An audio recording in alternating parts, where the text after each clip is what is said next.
Вітаю, друзі! Знаєте, мене важко здивувати, але декому все ж таки вдалося. А саме Центру протидії дезінформації. Це взагалі структура, яка створена Офісом Президента і займається, м'яко кажучи, відмазуванням Офісу Президента, імітацією бурхливої діяльності, відвертою брехнею та введення в оману українців. Хочете доведу? Легко. І так, на сайті цієї організації висить така заява. Ютуб заблокував в Україні 12 пропагандистських каналів. Серед заблокованих ресурсів канали російських акторів, що підтримують війну та Путіна, канали фондів, що допомагають російській армії, так звані Z-канали, блогери та російські журналісти, що просують пропагандистські наративи Російської Федерації. Далі перераховується. Зокрема, заблоковано канали російського актора Віталія Гагунського. Хто це такий? Фонд «Близькі люди», який збирає гроші для російської армії. Російського журналіста Дмитра Борисенка, далі увага, потенційного колишнього народного депутата України. Дебіли, не бувають колишні народні депутати України. Для дебілів Центру протидії дезінформації, повідомляю, є депутати цього скликання або попереднього. Це дебіли в Центрі протидії дезінформації можуть бути колишніми чи актуальними, або перманентними. А депутат, народний депутат України не може бути колишнім. Я розумію, що дебіли, які працюють в цій організації, цього не розуміють. Але, хто ж їм допоможе зрозуміти, що вони дебіли, якщо їм ніхто не буде про це казати? Тож повідомляю. Далі там ще перераховується, але, як ви розумієте, мова про мій канал. А тут найцікавіше. Розумієте, коли керівник Центру протидії дезінформації Андрій Коваленко пише таку херню, або його підлеглі, або той, хто написав і виклав, вони повинні розуміти, що ця влада буде не вічна. Це по-перше. По-друге, це навіть не знищення їх репутації. Це показує, що вони фактично повністю відтворюють цитату російського письменника Пелевіна, який в Empire V пише: «А єдина перспектива для просунутого хлопця в цій країні – це працювати клоуном у під'їзді». Мені здається, є інші варіанти, каже йому опонент. Є. Хто не хоче працювати клоуном у під'їзді, працює під'їздом у клоунів за той самий дрібний прайс. Пан Коваленко, який працює або під'їздом у клоунів, або клоуном у під'їзді, я не дуже в цьому розбираюся, повинен розібратися в собі. Мова навіть в тому, що хто він і що він – це окрема історія. Але якщо він затвердив як керівник таке повідомлення, що ж, всій Україні зрозуміло. Вова мстить мені. Але коли Коваленко погоджується бути або під'їздом, або клоуном, то питання в тому, що це його вибір. Не те, що він погоджується з Вовою, а те, що він написав. І, до речі, а що саме заклик і підтримка російської армії? Мій заклик мобілізуватися в ЗСУ? Те, що не робить Зеленський. Це заклик до чого? Мій заклик підтримувати ЗСУ і донатити на ЗСУ? Цікаво. А може російські наративи – це питання про Вову і династію? Мені цікаво, може пан Коваленко як клоун або я не знаю, ще раз кажу, я не дуже розбираюся в його внутрішньому світі, але може він пояснить тоді, хто такий Вова, для якого будують дім в династії? Біля дому Єрмака, Міндіча і Чернишова. До речі, хотілося б почути і позицію Центру протидії дезінформації про династію і все інше. Чи клоуни, які працюють у під'їздів, або які працюють у клоунів, про це воліють не згадувати? Влада, коли зміниться, бумеранг такий прилетить, що мало не буде нікому. Але давайте по черзі.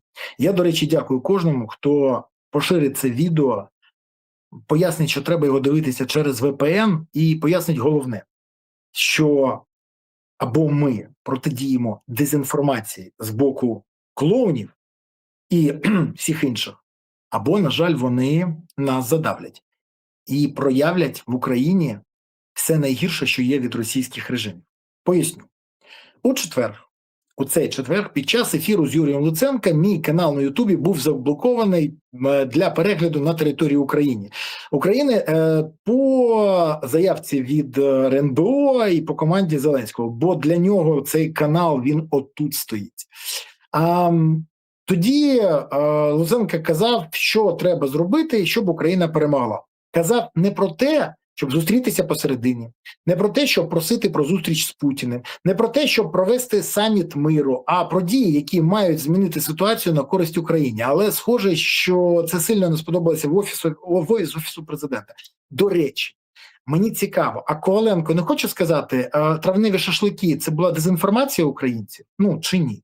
А що там з 3000 ракет? Це дезінформація чи ні? А взагалі вся ця брехня від Зеленського – це дезінформація українців чи ні? Ну, хоча ми ж розуміємо. Гаразд. Так от, канал заблокували. Але канал все одне можна дивитися, використовуючи VPN.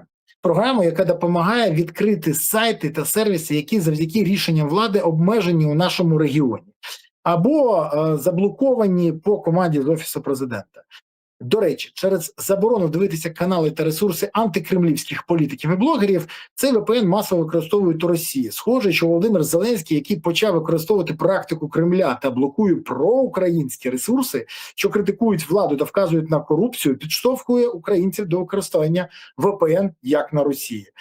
Це програма, яка є як у безкоштовному, так і у платному варіанті. Наприклад, у браузері Opera, норвежському браузері, до речі, дуже ефективному, на якому є 52 або на 54% володіє сама держава, він взагалі вже вбудований. Тож, якщо хочете дивитися мій канал, то можливість є. І сподіваюся, що ви цією можливістю вже користуєтесь і дивитесь це. Бо мовчати я не планую, а влада, як ви розумієте, планує блокувати і інших опозиційних політиків і блогерів, щоб ви нічого не знали. Ба більше того, вона не зупиниться. Злі язики з банкою підтвердили мені, що це блокування сталося з особистої команди нашого шоумена, бо його бісить питання про Вову, для якого будують дім в династії, та вказівки на корупцію і факапи влади. Ну, вибішує Зеленського це. І у нас тепер санкції блокування запроваджують як статус іноагента на Росії. У Зеленського дивна непереносимість критики, як у Лукашенка та Путіна. Схоже, що Вова остаточно перетворюється на Лукашенка на мінімалках. Ну, скажімо так, клоун перетворюється в Лілі Путіна або міні-Лукашенка, не знаю. Я розумію, чому чотирьохразовий ухилянт Володимир Зеленський не любить ветерана війни Росії проти України, який, до речі, нагороджений за службу в ЗСУ, до речі, Коваленко нагороджений, цікаво, чи ні, Зеленському за службу президенту, бо він служить Зеленському так само, як служив Федор. Пам'ятаєте, той заявив, я 7 років віри і правди служив президенту, не країні, не народу України, не державі, а президенту. Схоже, Коваленко робить так само з Центру протидії дезінформації. Так от, я розумію, чому цей чотирьохразовий ухилянт не любить ветерана Березу. Не лише тому, що він забронзовів, а й тому, що Вові не подобається критика та те, що хтось вказує на його ницість, невігластво та тотальну корупцію в його оточенні. Бо я на своїх ефірах закликав підтримувати Збройні Сили, донатити на ЗСУ та приєднатися до ЗСУ. А це те, чого Зеленський у своїх відео не робить. Ну а як він буде робити? Він ухилянт, він не донатить на ЗСУ, він і його друзі не причетні до ЗСУ. І сам він не служив, і друзі його, і колеги, і бізнес-партнери не причетні до Сил оборони України. Ну як йому закликати? Навіть його особистий фітнес-тренер заброньований. Ну бо Вові треба з кимось тренуватися. От і біситься Вова. Але головне, що Зеленський хоче протестувати, як будуть сприймати блокування українського каналу саме українці. Бо якщо це пройде, то можна буде і інші ресурси вимикати, як це роблять на Росії та в Білорусі. Вова маніпулює і мавпує дії наших ворогів. Це така підтримка, ну, в лапках свободи слова від Зеленського. А щоб подібна практика, ну, скажімо, зайшла, він тестує. Найцікавіше, що подібна практика буде викликати питання до України та заважати просування у кластері Fundamentals на шляху до ЄС. А те, що Зеленському Україна в ЄС не потрібно, зрозуміло. Тому і діє він так, але це йому не допоможе. Зеленський втратить владу, Україна буде в ЄС, і тоді не воля царька, а закон буде працювати в Україні.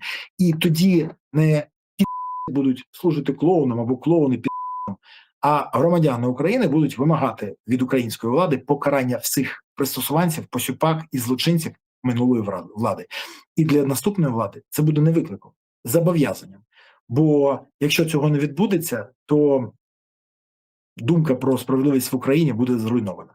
Ну тому перспективи зрозуміли. А я знову закликаю вас, як і завжди, не тільки підписувати, ставити вподобайки, коментувати і поширювати, а й підтримувати ЗСУ, донатити на ЗСУ та приєднуватися до ЗСУ. Бо ЗСУ – це єдина сила, яка є запорукою того, що Україна є майбутнє. Не Зеленський, не Єрмак, не цей посіпака Коваленко, ні всі інші, а саме Збройні Сили України є запорукою того, що Україна є майбутнє. Тож гуртуємося всі навколо потреб ЗСУ, щоб у України було гідне майбутнє. Дякую вам, Па-па.